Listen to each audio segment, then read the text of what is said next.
Hi, my name is Jill Spikes, and today we'll be talking about schooling as an introduction for my research speech for my public speaking class. Primarily talking about secondary schooling, K through 12, of the differences between public, private, and charter schools. So that's what we'll be getting into today.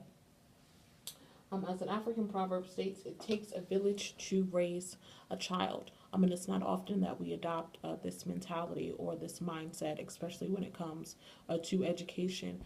However, we should. It's most apparent to me, when we look at our education systems, that there's clearly a problem. We choose to ignore this, every day. It's said that one of the biggest indicators of a city's growth is its public education system. However, when you look at a lot of our major cities, the education system in those cities is dwindling. So it's definitely something that needs to be done. When those children suffer, we suffer since they are the future. If they're failing, our cities, our states, and then even our nation will inevitably, fail as a whole. I spent the beginning of my school career in public school. I was lucky enough to be admitted into the gifted and talented program. And then my parents decided that I needed to move into private school so that I can grow academically and have access to better resources, um, or additional resources rather, in the private sector. And then I also attended charter school as well. I was one of the lucky ones. Nevertheless, the time that I was in public school gave me, a different association with things and what I could learn. My parents looked into private schools in the area. When I left public school, it introduced me to a complete and new way of learning. Once I was enrolled, I immediately noticed the differences from my former school. One thing that stood out the most was the availability of resources. I assumed that my environment would change, but I soon learned that everything was in arm's reach. Failure was no longer an option, and I suddenly, felt inspired and enlightened by the choices that were in front of me. Most students in public and other private schools don't necessarily um, always share that luxury. Don't get me wrong, with public school, a lot of them do flourish and run effectively and efficiently. That's just not the case in all forms. Public school is in no way a total failure. It's just that you have to have additional drive and that resilience in order to make it to graduation day. When doing my research for this study, I researched a book by Jawanza Kunjufu. And in that book, Developing Positive Self Images and Discipline in Black Children, she identifies 7 different factors that allow for children to fall behind in a school setting. And with those, she named social economic status, gender, race, test scores, appearance, oral language, behavior, and tracking, also known as grouping, as the 7 things that cause students to fail behind in the public school system. And if they're not executed well enough, then these factors can break a school because they do break the students.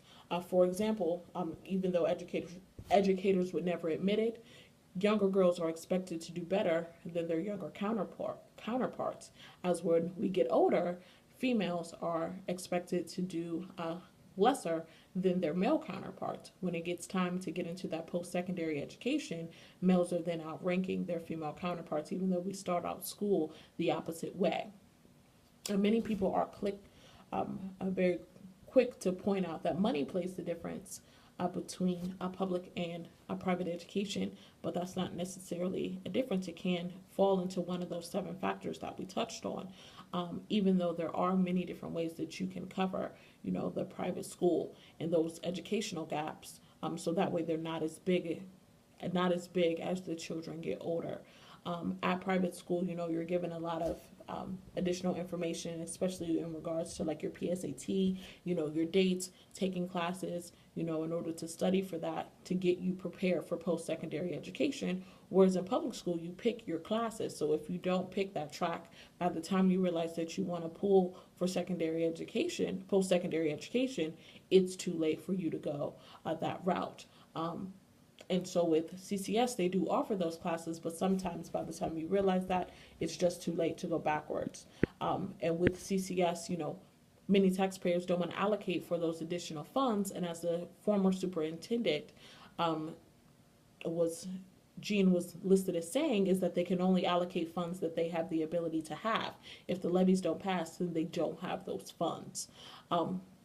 I believe that Kunjufu came out with a formula in order to yield the best successful learning environment with additional steps to counteract the other 7 that she listed that will make the schools fail, which include a sense of mission, leadership, high expectations for all students and staff, a frequent monitoring of a student's progress, a positive learning environment, sufficient opportunity for learning, and the parent and community involvement, which is really key when moving forward. And it's really it should be plastered everywhere. One of the schools that I'm familiar with here is Afrocentric Early College Academy, and that one is a great program, and they list those quite often throughout the program so that students are aware. And one of my favorite movies, I Remember the Titans. I remember of a statement that attitude reflects leadership, and that statement is absolutely correct. Department and division heads are equally important in that school because it's going to reflect the way that the school runs. The attitude of the school is based off of that leadership. And even if standards are high, they should be realistic, and that should be across public and private schooling.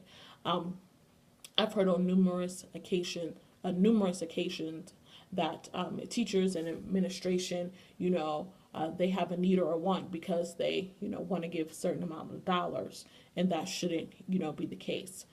Schools are also, set to schedule conferences so that parents can stay well informed to get the community involved in what needs to happen with the students. But above all of that, the first thing that we as students can do, or at the college level, or even to pass on to those above us, is to have command over ourselves.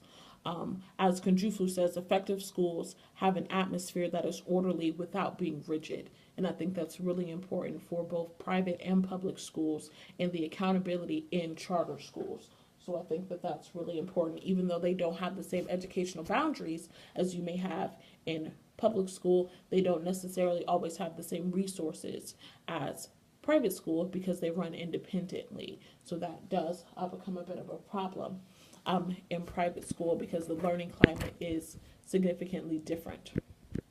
And so what I would like to say in closing, with Kunjufu's formula, I think that it could definitely work for us, especially moving forward, and allow us to bridge the gap. I feel compelled to acknowledge that there are schools working within these systems, and simply looking at elevated standards and college matriculations that you should have concerns. There are school districts that are working in the public sector. I'm definitely in my area, but private schools are still unfortunately outperforming them. They are far from perfect, all school communities, whether it's public, private, or charter systems. I'm not sure what the ones that are doing correctly are doing. I'm sure it does have something to do with Kunjufu's formula. However, the challenge for us is to make our public school districts the shining beacon because they house most of our future students, and the best way that we can to make the best education for America's youth. I don't know how to always meet that challenge. I don't have all of the answers, but I think that formula is part of the key, and let us do what we can to uplift the educational system and to assist each other. Thank you.